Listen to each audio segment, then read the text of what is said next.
नमस्कार विद्यार्थी मित्रांनो, इयत्ता 10वी विषय विज्ञान आणि तंत्रज्ञान भाग 1 मधील प्रकरण 9 कार्बनी संयुगे या प्रकरणाचा आपण अभ्यास करणार आहोत। या व्हिडिओमध्ये आपण पुढील घटकांचा अभ्यास करणार आहोत।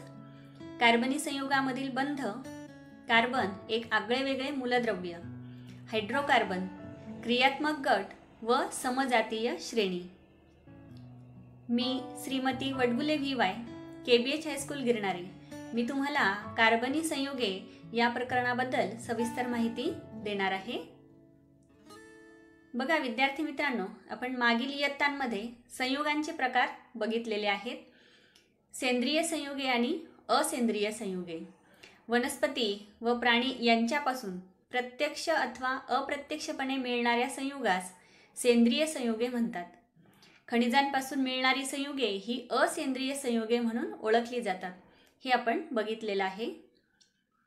बघा या चित्राचं निरीक्षण करा। या चित्रामध्ये काही धातूच्या वस्तू दाखवलेल्या आहेत, काचेच्या वस्तू आहेत आणि काही इतर वस्तू आहेत। त्यामध्ये अन्नधान्य आहे, औषधे आहेत, कपडे आहेत, लाकूड आहेत किंवा लाकडाच्या वस्तू आहेत। तर बघा धातू आणि काच सोडून इतर सर्व वस्तू आणि पदार्थ या सेंद्रिय संयुगांपासून बनलेले असतात आणि या सर्व सेंद्रिय संयुगांमधील अत्यावश्यक घटक किंवा मूलद्रव्य म्हणजेच कार्बन आहे। जर्मन रसायनशास्त्रज्ञ ओहलर यांनी अमोनियम सायनेट या असेंद्रिय संयुगांपासून युरिया विश्लेषित केला।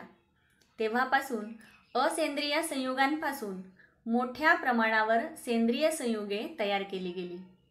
या सर्व संयुगांमध्ये कार्बन हेच मुख्य मूलद्रव्य असल्याचे निष्पन्न झाले आणि म्हणूनच सेंद्रिय रसायनशास्त्रास कार्बनी संयुगांचे शास्त्र म्हटले जाते। मात्र याला काही अपवाद आहेत। मग अपवाद असलेली कार्बनी असेंद्रिय संयुगे कोणती? तर carbon dioxide, carbon monoxide, carbide क्षार, कार्बोनेट क्षार, बायकार्बोनेट क्षार। आता आपण बघूया कार्बनी संयुगांमधील बंध, बॉन्ड्स इन कार्बन कंपाऊंड।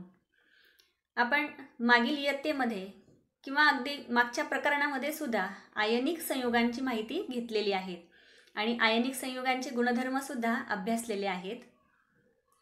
आयनिक संयुगांचे द्रवणांक व उत्कलनांक उच्च असतात।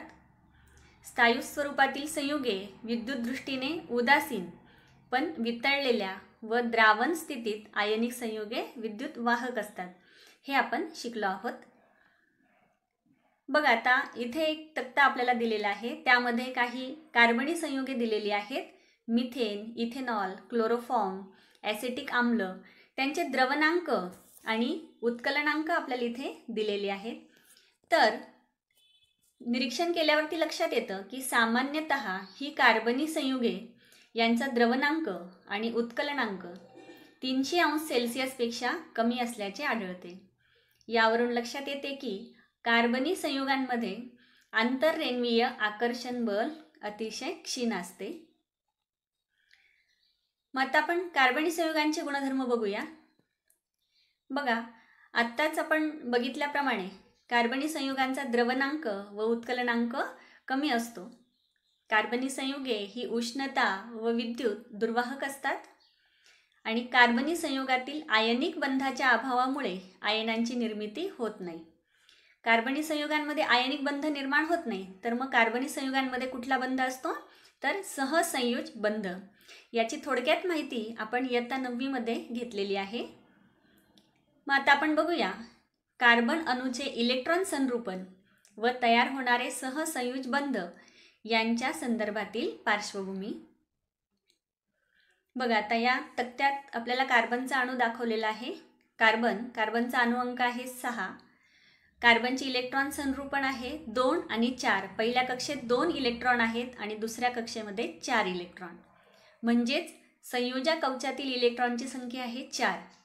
आणि कार्बनच्या नजीकचे राजवायू हेलियम आणि निऑन हे आहेत, त्यांचे इलेक्ट्रॉन संरूपण आहे 2 आणि निऑनचे आहे 2 आणि 8, म्हणजेच या दोन्ही मूलद्रव्यांच्या बाह्यतम कक्षा पूर्ण आहेत आणि म्हणूनच त्यांना राजवायू म्हणतात. बघा, मग एखाद्या अणूला बंध तयार करण्यासाठी जी प्रेरक शक्ती असते ती म्हणजे नजीकच्या राजवायूचे स्थायी असे इलेक्ट्रॉन संरूपण गाठून स्थैर्य प्राप्त करणे. कार्बनच्या संयोजा कवचात 4 इलेक्ट्रॉन असल्याने राजवायू संरूपण गाठण्याकरिता कार्बनसाठी अनेक पर्यायी मार्ग असू शकतात. 1. संयोजा कवचातील एकामागून एक असे 4ही इलेक्ट्रॉन गमावून हेलियम या राजवायूचे संरूपण गाठणे. बघा, आता इथे आपल्याला हे एका पाठोपाठ एक येणारे मूलद्रव्य दिलेली आहेत. कार्बनला हेलियमचे संरूपण गाठायचे आहेत. मग त्यासाठी काय करावं लागेल बघा. या पद्धतीमध्ये प्रत्येक इलेक्ट्रॉन गमावताना अणूवरील निव्वळ धनप्रभार वाढत जातो. मग आता एक एक इलेक्ट्रॉन गमावल्यानंतर त्याचा धनप्रभार वाढणार आहे. त्यामुळे पुढचा इलेक्ट्रॉन गमावताना आधीपेक्षा जास्त ऊर्जा लागून ते काम आणखी अवघड होत जाते. शिवाय या प्रक्रियेमध्ये अंतिमतः तयार होणाऱ्या कार्बन 4 या धन आयनाला राजवायू संरूपण असून सुद्धा त्याच्या लहान आकारमानावर असलेल्या निव्वळ उच्च प्रभारामुळे तो अस्थायी ठरतो. त्यामुळे कार्बन अणू राजवायू संरूपण गाठण्यासाठी हा मार्ग घेत नाही. मग आता आपण दुसरा मार्ग बघूया. दुसरा मार्ग आहे संयोजा कवचातील एकामागून एक याप्रमाणे 4 इलेक्ट्रॉन स्वीकारून निऑन या राजवायूचे संरूपण गाठणे. बघा, आता कार्बनला निऑन या राजवायूच्या संरूपणापर्यंत पोचायचं आहे. त्यामुळे त्याला एक एक इलेक्ट्रॉन स्वीकारावे लागतील. आता 6 इलेक्ट्रॉन आहेत तर त्याला आणखी 4 इलेक्ट्रॉन स्वीकारावे लागतील. मग या पद्धतीमध्ये प्रत्येक नवा इलेक्ट्रॉन स्वीकारताना कार्बन अणूवरील निव्वळ ऋणप्रभार वाढत जातो. कारण इलेक्ट्रॉन घेतल्याने ऋणप्रभार वाढतो हे आपण बघितलेलं आहे. यामुळे पुढचा इलेक्ट्रॉन स्वीकारताना वाढीव प्रतिकर्षण बलावर मात करण्यासाठी जास्त ऊर्जा लागून ते काम आणखी अवघड होत जाते. शिवाय या प्रक्रियेत अंतिमतः तयार होणारा कार्बन 4 हा ऋण आयन त्याला राजवायू संरूपण असून सुद्धा अस्थायी असतो. कारण यात केंद्रकावरील +6 या धनप्रभारासाठी भोवतालच्या 10 इलेक्ट्रॉनांना धरून ठेवणे अवघड जाते. तसेच कार्बन 4 हा ऋण आयन त्याच्या लहान आकारमानावर असलेल्या निव्वळ उच्च प्रभारामुळे सुद्धा तो अस्थायी ठरतो. त्यामुळे कार्बन अणू राजवायू संरूपण गाठण्यासाठी हा मार्ग देखील घेत नाही. आता तिसरा मार्ग आपण बघूया. संयोजा कवचातील 4 इलेक्ट्रॉनांचे इतर अणूंच्या इलेक्ट्रॉनांबरोबर संधान शेअरिंग म्हणजेच भागीदारी करून निऑनचे संरूपण गाठणे. या पद्धतीमध्ये 2 अणू एकमेकांबरोबर संयोजा इलेक्ट्रॉनचे संधान करतात.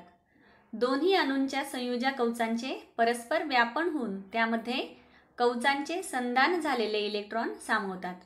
बघा, कार्बन त्याचे 4 इलेक्ट्रॉन हे हायड्रोजनच्या 4 अणूंच्या इलेक्ट्रॉनांबरोबर संधान करतात आणि म्हणूनच प्रत्येक अणू राजवायू संरूपण गाठतो.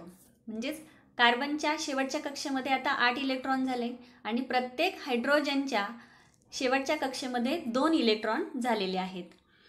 त्यामुळे प्रत्येक अणू राजवायूचे संरूपण गाठतोच व कोणत्याच अणूवर निव्वळ विद्युत प्रभार निर्माण होत नाही. म्हणजेच अणू विद्युतदृष्ट्या उदासीन राहतात. या सर्व बाबींमुळे अणू स्थायित्व प्राप्त करतात. त्यामुळे कार्बन अणू राजवायू संरूपण गाठण्यासाठी हा मार्ग घेतो. बघा, म्हणूनच 2 अणूंमध्ये 2 संयोजा इलेक्ट्रॉनांच्या संधानाने म्हणजेच भागीदारीने जो रासायनिक बंध तयार होतो त्याला सहसंयोज बंध असे म्हणतात. मग आता सहसंयोज बंध रेखाटण्यासाठी किंवा तो स्पष्ट करण्यासाठी संधान केलेले इलेक्ट्रॉन ठिपका किंवा फुलीच्या साहाय्याने दर्शवितात. संधान केलेले इलेक्ट्रॉनांची एक जोडी म्हणजेच एक सहसंयोज बंध. बघा, या ठिकाणी 4 सहसंयोज बंध निर्माण झालेले आहेत. वर्तुळ न रेखाटता, या पद्धतीने वर्तुळ न रेखाटता सुद्धा ठिपका संरचना या अशा पद्धतीने सुद्धा आपल्याला इथे हा बंध दाखवता येतो. त्याचबरोबर दोन अणूंच्या संज्ञा जोडणाऱ्या एका छोट्या रेषेने सुद्धा सहसंयुज बंध दर्शवता येतो आणि या रेषा संरचनेलाच रचनासूत्र असे सुद्धा म्हणतात. आता आपण एकेरी बंधाची माहिती घेऊया. बघा, इथे दाखविल्याप्रमाणे हायड्रोजनचे दोन अणू एकमेकांना सहसंयुज बंधाने, एक सहसंयुज बंधाने म्हणजेच एकेरी बंधाने जोडलेले आहेत. आता हायड्रोजनचा अणुक्रमांक आहे 1, म्हणजे प्रत्येकाच्या शेवटच्या कक्षेमध्ये एक एक इलेक्ट्रॉन आहे आणि राजवायू संरूपण गाठण्यासाठी त्याला आणखी एका इलेक्ट्रॉनची आवश्यकता आहे आणि म्हणूनच तो दुसऱ्या हायड्रोजनच्या अणूच्या इलेक्ट्रॉनशी संधान साधतो आणि एकेरी बंध तयार करतो. आता आपण बघूया दुहेरी बंध. बघा, ऑक्सिजनच्या 2 रेणूंमध्ये 2 ऑक्सिजन अणू एकमेकांना 2 सहसंयुज बंधांनी म्हणजेच दुहेरी बंधाने जोडलेले आहेत. या ऑक्सिजनच्या प्रत्येक अणूच्या बाह्यतम कक्षेमध्ये 6 इलेक्ट्रॉन आहेत आणि त्यांना राजवायू संरूपण गाठण्यासाठी त्यांना आणखी 2 इलेक्ट्रॉनची आवश्यकता आहे आणि म्हणूनच ऑक्सिजन 2 अणू एकमेकांना 2 सहसंयुज बंधांनी जोडलेले आहेत. त्यानंतर तिहेरी बंध. बघा, नायट्रोजनच्या रेणूमध्ये 2 नायट्रोजनचे अणू एकमेकांना 3 सहसंयुज बंधांनी म्हणजेच तिहेरी बंधांनी जोडलेले आहेत. आता आपण मिथेन या कार्बनी संयुगाची माहिती घेऊया. कार्बन अणू हा 4 संयुजा इलेक्ट्रॉनच्या साहाय्याने 4 सहसंयुज बंध तयार करून नजीकच्या निऑन या राजवायूचे संरूपण गाठतो व स्थायित्व प्राप्त करतो. बघा, मिथेनची इलेक्ट्रॉन ठिपका संरचना इथे आपल्याला दाखवलेली आहे. कार्बनचा अणू आहे. कार्बनच्या अणूच्या पहिल्या कक्षेत 2 इलेक्ट्रॉन आणि दुसऱ्या कक्षेमध्ये 4 इलेक्ट्रॉन आणि 4 हायड्रोजन अणूंच्या शेवटच्या कक्षेमध्ये प्रत्येकी 1 इलेक्ट्रॉन आहे. त्यानंतर कार्बनचा हा एक अणू हायड्रोजनच्या 4 अणूंच्या प्रत्येकी 4 इलेक्ट्रॉनशी सहसंयुज बंध इथे साधतो. त्यानंतर मिथेनची ही ठिपका संरचना या पद्धतीने इथे दाखवलेली आहे आणि ही आहे रेषा संरचना. आपण बघितलं, रेषा संरचनेलाच रचनासूत्र असे सुद्धा म्हणतात. आता आपण पुढच्या मुद्द्याकडे जाऊया. कार्बन एक आगळे वेगळे मूलद्रव्य. बघा विद्यार्थी मित्रांनो, सर्व सजीव सृष्टी कार्बन संयुगांची बनलेली आहे. आपले शरीर सुद्धा कार्बनपासून बनलेले आहेत. कार्बनपासून मिथेन सारख्या सर्वात लहान संयुगांपासून तर DNA सारख्या महाप्रचंड रेणूपर्यंत लक्षावधी प्रकारचे रेणू बनलेले आहेत. कार्बनी संयुगाच्या रेणू वस्तुमानांची व्याप्ती 10⁻12 इथपर्यंत पसरलेली आहे. याचा अर्थ असा आहे की कार्बनचे अणू मोठ्या संख्येने एकत्र येऊन प्रचंड मोठे रेणू तयार करतात. कार्बनला हा आगळा वेगळा गुणधर्म कशामुळे प्राप्त झालेला आहे बरं? तर कार्बनच्या सहसंयोज बंधाच्या वैशिष्ट्यपूर्ण स्वरूपामुळे कार्बन मोठ्या संख्येने संयुगे तयार करू शकतो. आपण बघितलं एकेरी बंध, दुहेरी बंध आणि तिहेरी बंध. आता आपण कार्बनची वैशिष्ट्ये बघूया. पहिलं वैशिष्ट्य आहे, कार्बनमध्ये दुसऱ्या कार्बन अणूबरोबर प्रबळ सहसंयोज बंध तयार करण्याची अद्वितीय अशी क्षमता आहे. त्यातून मोठे रेणू तयार होतात. बघा इथे आकृतीमध्ये दाखवलेले आहेत. कार्बन अणू दुसऱ्या कार्बन अणूबरोबर प्रबळ सहसंयोज बंध तयार करतो आणि या गुणधर्मालाच शृंखला बंधन शक्ती असे म्हणतात. कार्बनी संयुगांमध्ये कार्बन अणूंच्या मुक्त शृंखला किंवा बद्ध शृंखला असतात. बघा, मुक्त शृंखला म्हणजेच ज्यांची टोके मोकळी आहेत आणि बद्ध शृंखला म्हणजे एक कार्बन अणू शेजारच्या किंवा लगतच्या 2 कार्बन अणूंशी जोडला गेलेला आहे. मुक्त शृंखला ही सरळ शृंखला किंवा शाखीय शृंखला असू शकते आणि बद्ध शृंखला म्हणजेच वलयाकार शृंखला किंवा वलयाकार रचना होय. दुसरं वैशिष्ट्य बघूया आपण. 2 कार्बन अणूंमध्ये 1, 2, 3 सहसंयोज बंध तयार होऊ शकतात, हे आपण बघितलेलं आहेच. आणि त्यांनाच आपण अनुक्रमे काय नावं दिलेली आहेत? एकेरी बंध, दुहेरी बंध आणि तिहेरी बंध. बघा, एकेरी बंधाबरोबरच बहुबंध तयार करण्याच्या क्षमतेमुळे कार्बन संयुगांची संख्या वाढली आहे. उदाहरणार्थ, कार्बनचे 2 अणू असलेली 3 संयुगे आहेत. आता ती कोणती ते आपण बघूया. बघा, इथेन कार्बनचे 2 अणू आहेत आणि हायड्रोजनचे 6 अणू आहेत, C2H6, आणि त्या संयुगाचं नाव आहे इथेन. त्यानंतर कार्बन दुहेरी बंध इथे आहेत आणि त्या 2 कार्बन अणूंना 4 हायड्रोजनचे अणू जोडलेले आहेत, C2H4, आणि संयुगाचं नाव आहे इथिन. आणि तिसरा संयोग आहे, बघा, कार्बन कार्बन तिहेरी बंध इथे आहे आणि या 2 कार्बन अणूंना 2 हायड्रोजनचे अणू जोडलेले आहेत आणि त्या संयुगाचे नाव आहे इथाईन. आणि म्हणूनच हे बहुबंध तयार करण्याची जी क्षमता आहे त्या क्षमतेमुळेच कार्बन संयुगांची संख्या वाढलेली आहे. पुढचं वैशिष्ट्य बघूया आपण. चतुसंयोगी असल्याने एक कार्बन अणू इतर 4 अणूंशी, मग तो कार्बन असेल किंवा इतर मूलद्रव्याचा अणू असेल, यांच्याशी बंध तयार करू शकतो. यातून अनेक संयुगे तयार होतात. कार्बनचे ज्याच्याशी बंध तयार झालेले आहेत त्या अणूप्रमाणे वेगवेगळे गुणधर्म त्या संयुगांना प्राप्त होतात. आता उदाहरणार्थ, हायड्रोजन व क्लोरीन या एकसंयोगी मूलद्रव्यांबरोबर कार्बनच्या एका अणूच्या वापराने 5 वेगवेगळी संयुगे तयार होतात.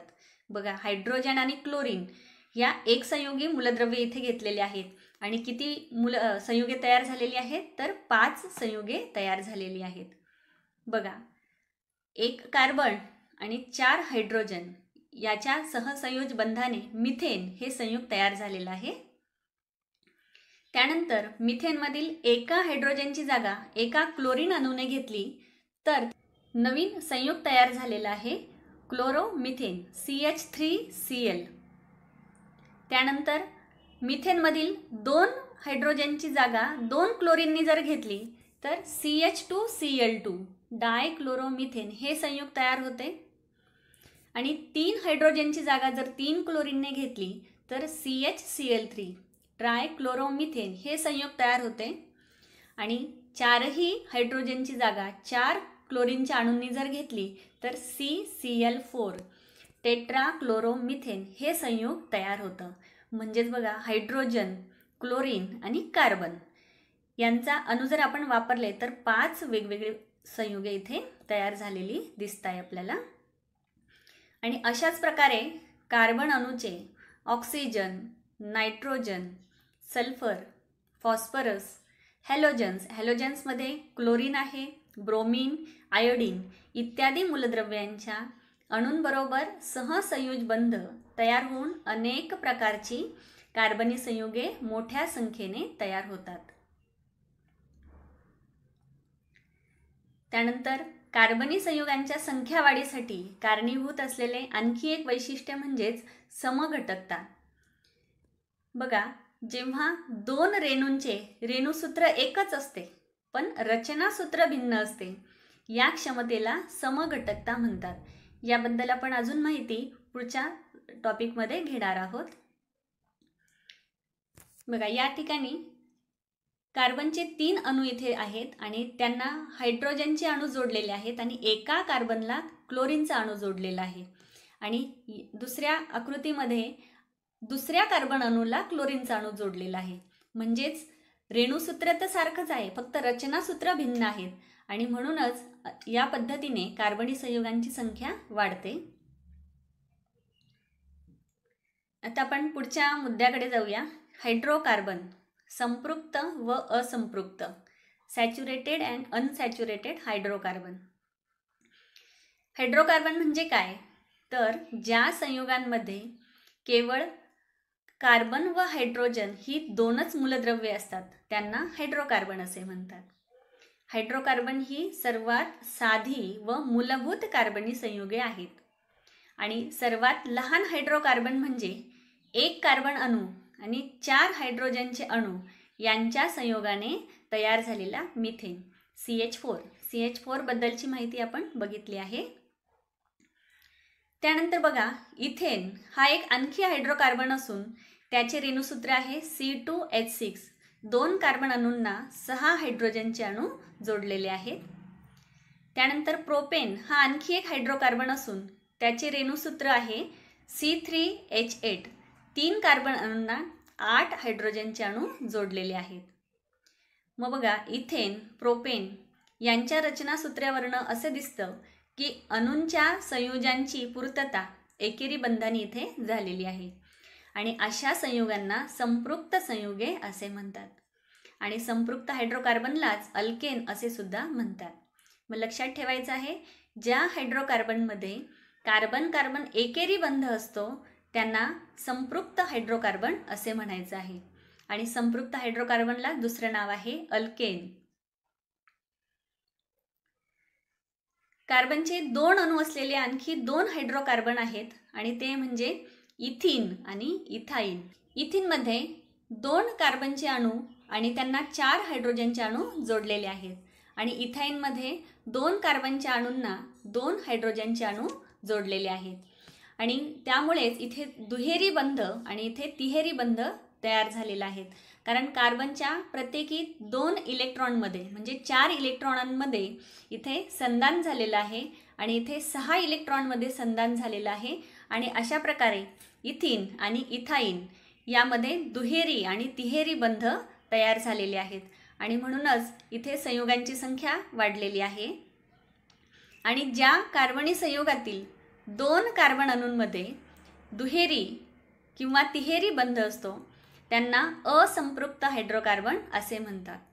आणि कार्बन कार्बन दुहेरी बंध असणाऱ्या असंपृक्त हायड्रोकार्बनलाच अल्कीन असे म्हणतात आणि कार्बन कार्बन तिहेरी बंध असणाऱ्या असंपृक्त हायड्रोकार्बनला अल्काईन असे म्हणतात. साधारणपणे असंपृक्त संयुगे ही संपृक्त संयुगांपेक्षा जास्त अभिक्रियाशील असतात. कार्बन अणूंच्या सरळ शृंखला, शाखीय शृंखला आणि वलये याबद्दल आपण थोडक्यात माहिती घेऊया. बघा, इथे आपल्याला आकृतीमध्ये कार्बन अणूंची सरळ शृंखला दाखवलेली आहेत. कार्बनचे अणू इथे एक अणू, 2 अणू, 3 अणू या पद्धतीने कार्बनच्या अणूंची संख्या वाढलेली आहे. त्यानंतर रचनासूत्र, रेणुसूत्र आणि त्या संयुगाचे नाव. उदाहरणार्थ इथे एका कार्बन अणूला 4 हायड्रोजनचे अणू जोडलेले आहेत आणि म्हणूनच CH4 म्हणजेच मिथेन हे संयुग तयार झालेले आहे. या पद्धतीने तुम्ही ethane, propane, butane, pentane, hexane, heptane, octane, नोनेन आणि डिकेन. डिकेनमध्ये कार्बनचे इथे 10 अणू आहेत आणि मग प्रत्येक 10 अणूंना किती हायड्रोजनचे अणू इथे आपल्याला जोडता येतील ते तुम्ही रचनासूत्राने दाखवायचे आहेत आणि त्यावरून रेणुसूत्र लिहायचं आहे. त्यानंतर बघा, ब्युटेन C4H10 या रेणुसूत्रासाठी इथे 2 रचनासूत्र दिलेले आहेत. 2 कार्बन शृंखलांना कार्बन अणूंच्या चतुस्संयोगेची पूर्तता होईल एवढे हायड्रोजन जर आपण जोडले तर 2 भिन्न रचनासूत्रे इथे आपल्याला मिळतात. आता उदाहरणार्थ ब्युटेन C4 कार्बनचे 4 अणू आहेत आणि त्यांना आपण हायड्रोजनचे 10 अणू जोडलेले आहेत, मात्र ते वेगवेगळ्या पद्धतीने जोडलेले आहेत. या दोन्ही रचनासूत्रांसाठी रेणुसूत्र C4H10 हे एकच आहे. रचनासूत्र विभिन्न असल्यामुळे ही 2 संयुगे विभिन्न आहेत किंवा वेगवेगळे आहेत. भिन्न रचनासूत्रे असणाऱ्या संयुगांचे रेणुसूत्र जेव्हा एकच असते तेव्हा या घटनेला रचना समघटकता असे म्हणतात. कार्बनी संयुगांमध्ये दिसून येणाऱ्या समघटकतेमुळेच कार्बनी संयुगांच्या संख्येमध्ये भर पडते. त्यानंतर वलयांकित हायड्रोकार्बन. बघा, इथे सायक्लोहेक्सेन C6H12 इथे कार्बनच्या 6 अणूंना हे वलयाकार जोडलेले आहेत. म्हणजे प्रत्येक कार्बन अणू हा लगतच्या 2 कार्बन अणूंशी जोडला गेलेला आहे आणि त्यासाठी हायड्रोजनचे 12 अणू तिथे जोडलेले आहेत आणि म्हणूनच सायक्लोहेक्झेन हे हायड्रोकार्बन तयार झालेले आहे. त्यानंतर सायक्लोपेंटेन. सायक्लोपेंटेनमध्ये इथे 5 कार्बनचे अणू एकमेकांना जोडलेले आहेत वलयांकित स्वरूपामध्ये आणि त्यांना 10 हायड्रोजनचे अणू जोडलेले आहेत. हे इथे प्रत्येक दोन्ही उदाहरणांमध्ये एकेरी बंध आहे, त्यामुळे हे आहेत संपृक्त वलयांकित हायड्रोकार्बन. आणि सायक्लोहेक्झिन C6H10 इथे कार्बनचे 6 अणू आहेत, पण इथे हायड्रोजनचे मात्र 10च अणू इथे जोडले गेलेले आहेत आणि त्यामुळे इथे कार्बन कार्बनमध्ये इथे आपल्याला दुहेरी बंध दिसतो आहे, म्हणजे हे असंपृक्त हायड्रोकार्बन आहे.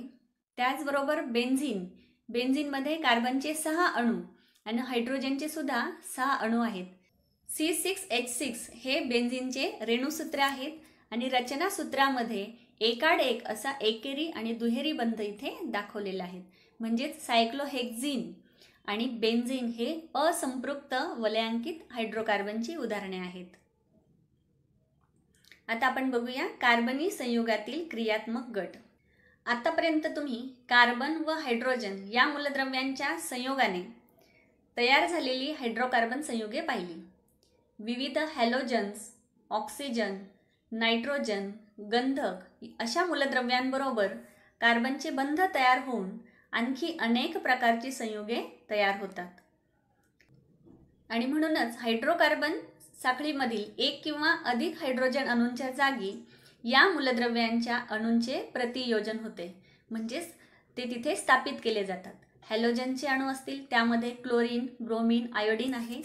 ऑक्सिजन, त्यानंतर नायट्रोजन, सल्फर, फॉस्फरस या पद्धतीच्या मूलद्रव्यांच्या अणूंचे हायड्रोजनच्या जागी प्रतियोजन होते व त्यामुळे कार्बनच्या चतुस्संयुजेची पूर्तता होते. अशा अणूंचा उल्लेख विषम अणू असं केलं जातं. काही वेळा हे विषम अणू एकटे नसतात तर विशिष्ट अशा अणुगटांच्या स्वरूपामध्ये असतात. या विषम अणूंमुळेच किंवा अणुगटांमुळे या संयुगाला विशिष्ट रासायनिक गुणधर्म प्राप्त होतात. म्हणून विषम अणू किंवा विषम अणूंनी युक्त अशा अणुगटांना क्रियात्मक गट असे म्हणतात. आता आपल्याला इथे या तक्त्यामध्ये विषम अणू दिलेले आहेत. हॅलोजन्स, त्यांचं क्रियात्मक गटाचे नाव आहे हॅलो. हॅलो म्हणजेच क्लोरीन असेल तर क्लोरो, ब्रोमीन असेल तर ब्रोमो आणि आयोडीन असेल तर आयोडो, हे त्यांची नावं आहेत. आणि त्यांची रचनासूत्र किंवा संक्षिप्त रचनासूत्र त्यांचे या पद्धतीचे असणार आहे. हायड्रोकार्बन आणि हायड्रोकार्बनला क्लोरीन किंवा ब्रोमीन किंवा आयोडीन इथे जोडलेले असणार आहे. त्यानंतर ऑक्सिजन हा विषम अणू असलेला इथे क्रियात्मक गट. अल्कोहोल, त्यामध्ये OH हा गट असणार आहे, असं त्याचं रचनासूत्र. त्यानंतर अल्डिहाइड COH किंवा CHO या पद्धतीने आपण हे रचनासूत्र लिहू शकतो. त्यानंतर कीटोन CO, कार्बोक्झिलिक आम्ल COOH, इथर O, इस्टर COO आणि जर विषम अणू नायट्रोजन असेल तर त्याचं नाव आहे अमाइन्स आणि त्याचा क्रियात्मक गट आहे NH2. पुढच्या घटकाकडे आपण जाऊया. समजातीय श्रेणी, होमोलॉगस सेरीज. तुम्ही पाहिले आहे की कार्बन अणू एकमेकांना जोडले जाऊन वेगवेगळ्या लांबीच्या शृंखला तयार होतात. तसेच या शृंखलांवरील हायड्रोजन अणूंची जागा एखादा क्रियात्मक गट घेऊ शकतो, हे सुद्धा आपण बघितलं. यामुळे क्रियात्मक गट तोच, परंतु कार्बन शृंखला वेगवेगळ्या लांबीची अशा अनेक प्रकारे संयुगे तयार होतात. आपण एक उदाहरण बघूया. अल्कोहोल हा क्रियात्मक गट असलेली संयुगे इथे दाखवलेली आहेत. बघा, मिथेनॉल, इथेनॉल आणि प्रोपेनॉल. इथे क्रियात्मक गट OH हा जोडलेला आहे आणि इथे फक्त काय आहे, कार्बनची संख्या वाढलेली आहे आणि यालाच काय म्हणायचं आहे मग, समजातीय श्रेणी. आपण व्याख्या बघूया.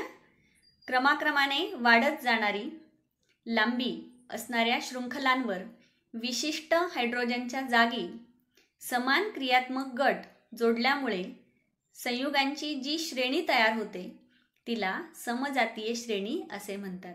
उदाहरणार्थ इथे दिलेली आहे ही अल्कोहोलांची श्रेणी, त्यानंतर कार्बोक्सिल आम्लांची समजातीय श्रेणी, अल्डिहाइडांची समजातीय श्रेणी इत्यादी. दिलेला तक्ता पूर्ण करा.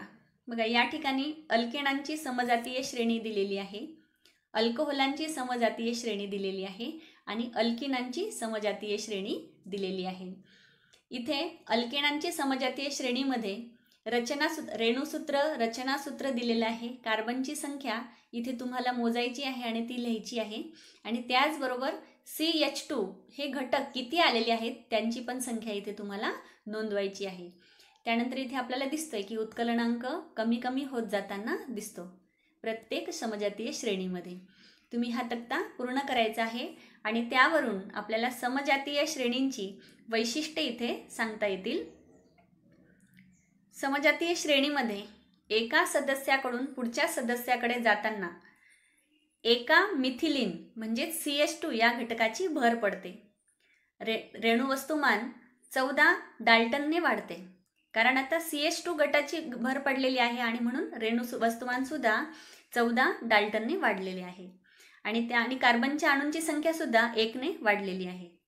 समजातीय श्रेणीच्या सदस्यांच्या रासायनिक गुणधर्मांमध्ये साधर्म्य असते आणि समजातीय श्रेणीच्या सर्व सदस्यांसाठी एकच सामान्य सूत्र असते.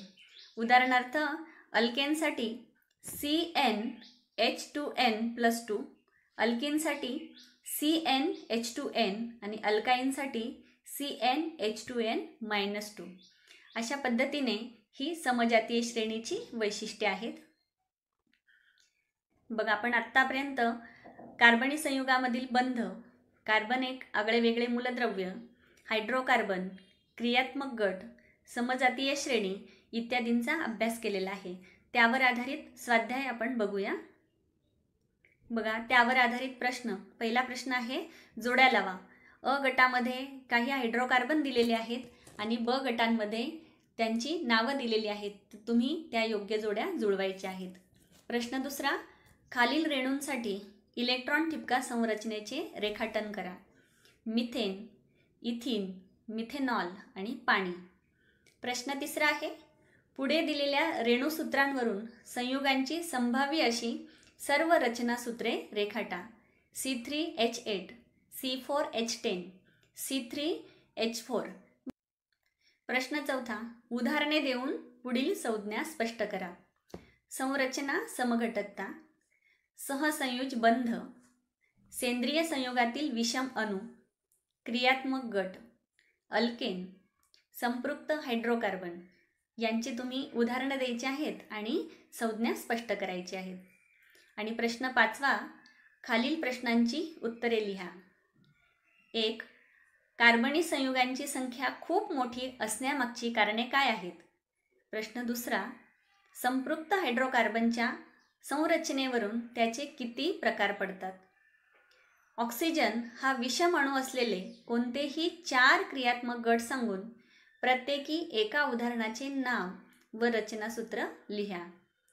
आणि शेवटचा प्रश्न आहे, 3 वेगवेगळे विषम अणू असलेले 3 क्रियात्मक गट सांगून प्रत्येकी एका उदाहरणाचे नाव व रचनासूत्र लिहा.